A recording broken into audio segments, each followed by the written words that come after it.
नमस्कार, बहुत स्वागत है आपका न्यूज 18 के डिजिटल प्लेटफॉर्म पर। मैं हूं आपके साथ अंशिका पाठक। क्या 8वें वेतन आयोग लगने पर एनपीएस के तहत रिटायर हुए कर्मचारियों की पेंशन बढ़ेगी? यूपी, बिहार, असम सहित इन राज्यों ने डीए बढ़ा दिया है।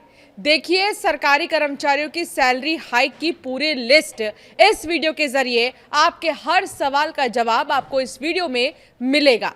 महंगाई के इस दौर में सरकारी कर्मचारियों और पेंशनर्स के लिए राहत भरी खबर सामने आई है।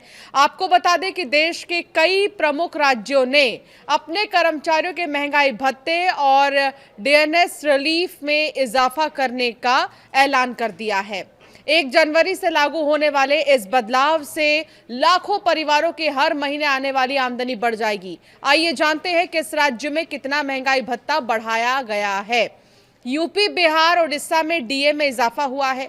उत्तर प्रदेश सरकार ने 21 मई को कर्मचारियों और पेंशनर्स के महंगाई भत्ते में 2% की बढ़ोतरी की है, जिससे ये 58% से बढ़कर 60% हो चुका है। इससे यूपी के 16 लाख कर्मचारियों और शिक्षकों को फायदा मिलेगा। बिहार सरकार ने 7वें वेतन आयोग के तहत महंगाई भत्ता 58% से 60% कर दिया है। साथ ही 6ठे वेतन आयोग के लिए 5% यानी 257% से 262% और 5वें वेतन आयोग के लिए 9% यानी 474% से 483% की बढ़ोतरी की है। ओडिशा सरकार ने भी महंगाई भत्ता 2% बढ़ाकर 60% तक जो है कर दिया है, जिसका फायदा 8.5 लाख लोगों को मई की सैलरी के साथ मिला। असम सरकार ने तुरंत प्रभाव से जो है महंगाई भत्ते में 2% की वृद्धि को मंजूरी दे दी है, जिससे ये 60% हो चुका है। आपको बता दें कि इससे 8 लाख से ज्यादा कर्मचारियों और पेंशनर्स को लाभ मिलेगा। तमिलनाडु सरकार ने भी 1 जनवरी से महंगाई भत्ता 2% बढ़ाकर 60% कर दिया, जिससे राज्य पर 1230 करोड़ रुपए का बोझ आएगा और 16 लाख कर्मचारी लाभान्वित होंगे। अरुणाचल प्रदेश ने 2% महंगाई भत्ता बढ़ाकर 60% किया है, जिससे 6,000 से भी ज्यादा लगभग 69,268 रेगुलर कर्मचारियों को फायदा होगा। महाराष्ट्र में एरियर और इन राज्यों में तैयारी है।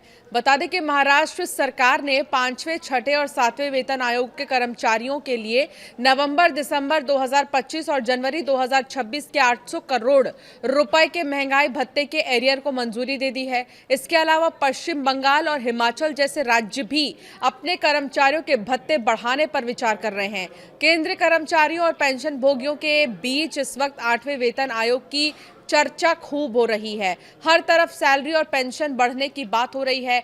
8वां वेतन आयोग लगने पर कितनी सैलरी बढ़ेगी, इन्हीं चर्चाओं के बीच एक सवाल भी उठ रहा है।